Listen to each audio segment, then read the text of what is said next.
Selamat datang di channel Rino Satrio Official. Channel yang membahas khusus tentang informasi, tips, dan tutorial keren. Jangan lupa subscribe, like, dan comment. Jangan lupa share juga ya.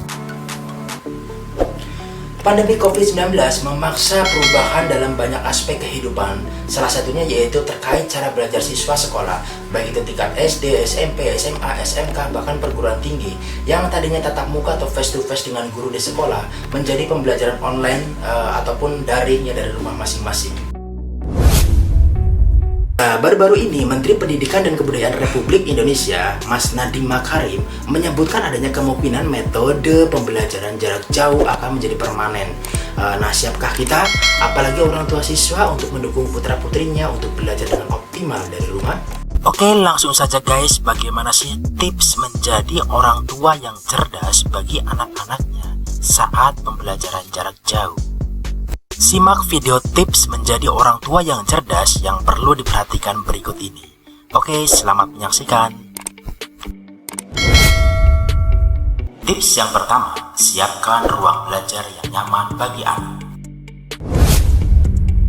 Layaknya orang dewasa yang bekerja dari rumah, anak-anak pun membutuhkan tempat yang nyaman dan tenang untuk belajar. Jika selama ini Anda belum memperhatikan ruangan belajar untuk anak-anak kita, maka dari sekarang ruangan tersebut patut untuk kita siapkan. Ruang belajar akan digunakan berjam-jam hampir setiap hari ketika anak melaksanakan pembelajaran jarak jauh. Untuk itu, pilihlah space yang berbeda, jauh dari kebisingan dan yang nantinya anak rentan terganggu ketika pembelajaran online berlangsung. Dan jangan lupa, aspek cahaya dalam ruangan belajar pun harus diperhatikan. Tips yang kedua, perhatikan aspek fisik anak saat di depan komputer atau smartphone. Salah satu metode yang penting diajarkan pada anak yang akan lebih sering menatap laptop atau HP Android adalah metode 20-20-20. Maksud dari metode 20-20-20 yaitu orang tua membuat alarm setiap 20 menit dan ajak anak melihat benda sejauh 20 kaki atau 6 meter selama 20 detik.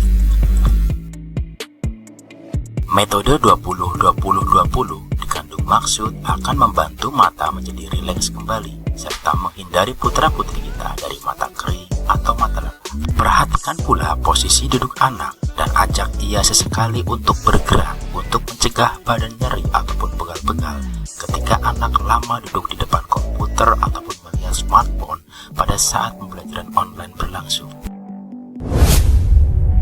Tips ketiga, identifikasi kebutuhan untuk belajar anak saat pandemi.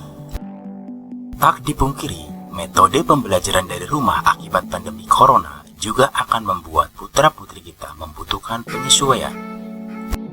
Sebagai orang tua, alangkah lebih baiknya selalu tanyakan kepada anak apa yang mereka butuhkan agar pengalaman belajarnya tetap maksimal.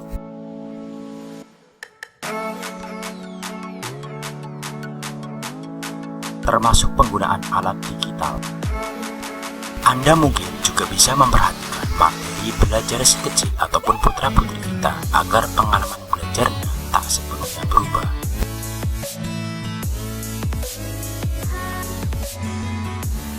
Tips keempat, atur waktu belajar dan bermain layaknya hari-hari normal. Metode pembelajaran dari rumah mungkin akan berisiko membuat jadwal anak-anak sedikit berubah, seperti bangun lebih mundur dari biasanya. Mengingat metode pembelajaran jarak jauh ini kemungkinan akan diterapkan permanen, tugas orang tua bisa mengajak anak untuk kembali menjalani jadwal yang sama seperti hari-hari normal sebelum pandemi COVID-19.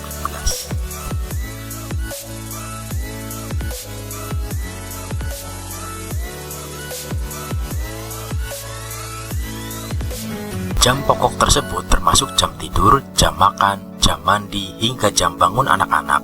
Membiarkan jam aktivitasnya berantakan akan membuat proses belajarnya menjadi terganggu. Misalnya saat anak kita terlambat tidur, ia juga akan beresiko terlambat untuk bangun, yang pada akhirnya berefek pada jam sekolah dari rumahnya, dan efek yang paling ditakutkan orang tua yaitu rasa malas. Tips kelima, persiapkan diri untuk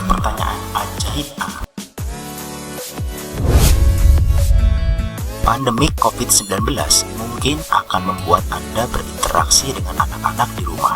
Bukan tak mungkin juga, ia juga akan menanyakan hal-hal terkait pelajaran dari sekolah yang belum dipahami. Kita sebagai orang tua bisa mempersiapkan diri untuk mengantisipasi pertanyaan dari anak terkait hal yang ia pelajari.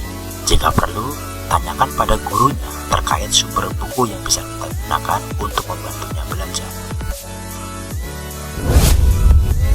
Tips ke-6, sesekali awasi penggunaan alat belajar. Metode pembelajaran dari rumah akan membuat anak-anak lebih sering menggunakan laptop, komputer, dan handphone lebih lama dari biasanya. Sebagai orang tua, Anda berhak mengecek aktivitas anak di sela-sela waktu belajarnya. Anda juga disarankan untuk menyampaikan pada anak efek negatif penggunaan internet dan gadget jika berlebihan, termasuk dari segi kesehatan medis dan kesehatan mental. Tips yang ketujuh ataupun tips yang terakhir, have fun ataupun enjoy bersama anak saat situasi seperti ini. Belajar dan bekerja dari rumah mungkin akan membuat Anda dan putra-putri Anda mengalami stres yang lain dari biasanya. Selalu bangun komunikasi ataupun obrolan dengan anak jika ia merasa tertekan dengan metode pembelajaran jarak jauh, sehingga Anda bisa mendiskusikannya dengan pihak sekolah atau guru kelas putra-putri Anda. Tak lupa, selipkan waktu bermain putra-putri Anda yang disesuaikan dengan jadwal istirahat dari sekolah. Misalnya, ajak putra-putri Anda untuk sekedar rekreasi yang dekat dari rumah atau bercanda dengan keluarga. Atau bisa juga mengajaknya nonton film bersama. Intinya, orang tua memberikan kebebasan untuk anak have fun dari rutinitas seharian penuh belajar jarak jauh. Oke guys, itu aja ya tips dari saya, mudah-mudahan bermanfaat. Dan tak lupa tetap semangat. Kita lawan bersama virus corona dengan tetap patuhi himbauan pemerintah, Dengan pakai masker, cuci tangan dengan sabun, jaga jarak, dan yang paling penting, jaga kesehatan keluarga kita.